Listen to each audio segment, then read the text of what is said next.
Welcome to New York City. Cette semaine, je vous amène découvrir un lieu unique en son genre dans le monde. Mais d'abord, une petite devinette. Si je vous dis poumon vert de New York, vous me répondrez à coup sûr Central Park. Vous allez découvrir que Central Park n'est pas seulement un parc à proprement dit, mais c'est un lieu incontournable pour les personnes à la recherche de détente et les adeptes de sport.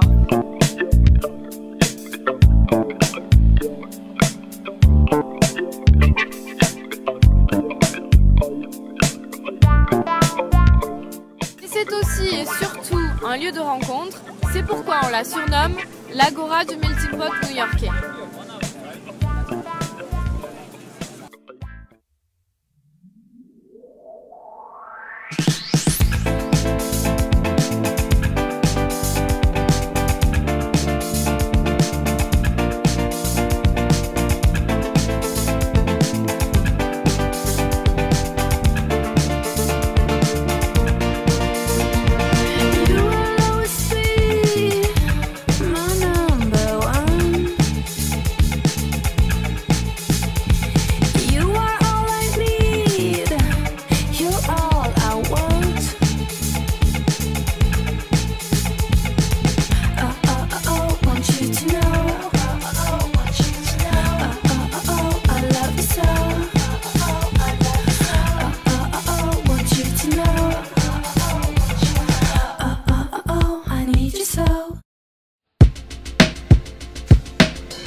Hectares rassemblant terrains sportifs et verdure, Central Park a été créé de toutes pièces par la main de l'homme au milieu du 19e siècle. Il aura fallu 20 ans et plus de 10 millions de wagons de terre et de roches pour former ce milieu naturel en plein Manhattan. Son aspect naturel est le résultat d'un important travail paysager. Le parc contient plusieurs lacs artificiels, dont le plus important, The Jacqueline Kennedy Onassis Reservoir, qui s'étend sur 0,43 km², mais aussi des chemins piétonniers, 2 pistes de patinage sur glace, une zone de protection de la vie sauvage et des pelouses pour pratiquer sport et jeux en plein air.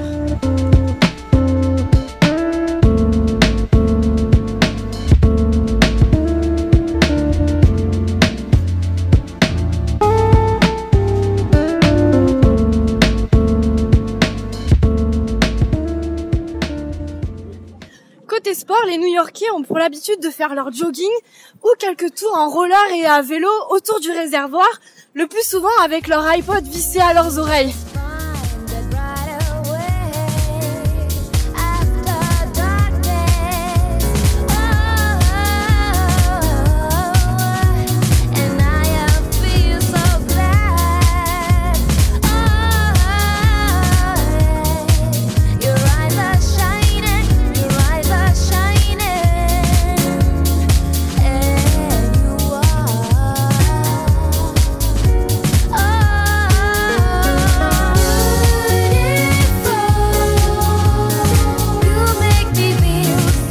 Au sein de Central Park, on trouve 29 statues différentes, dont celle-ci, représentant Alice, héroïne d'Alice au Pays des Merveilles, au cours de son tea time avec le lapin blanc et le châtelier fou.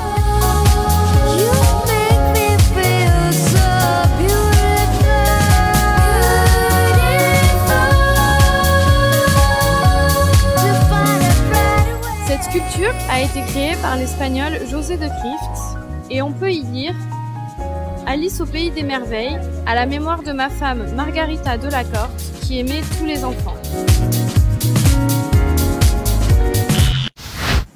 Une route de 9,7 km de long, relativement peu fréquentée par les automobilistes, entoure le parc. Après 19h et durant le week-end, elle devient interdite à la circulation et c'est là que l'on peut y apercevoir les piétons, coureurs de fond, cyclistes et adeptes de roller.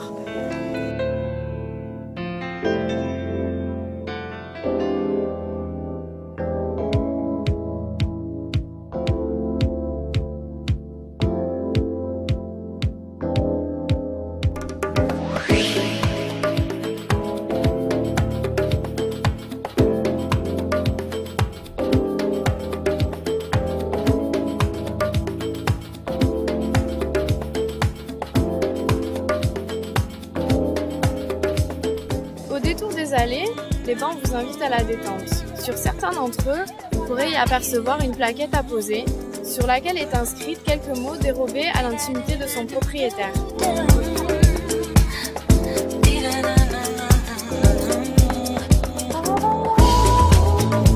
Central Park compte plus de 9000 bancs publics qu'il est possible d'adopter ou du moins de marquer de son empreinte, pour la modique somme de 7 500 $. Vous pourrez ainsi en contrepartie graver une inscription personnalisée. L'argent ainsi récolté sert à la préservation du parc, de sa faune et de sa flore, mais aussi à l'entretien des espaces verts.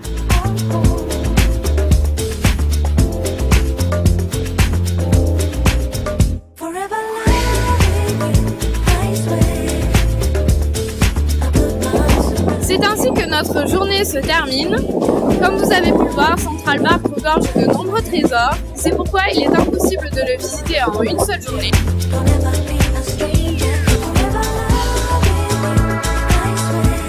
Pour finir, je vous invite à faire partie des 25 millions de personnes qui chaque année viennent visiter Central Park, ce qui en fait le parc le plus visité des États-Unis.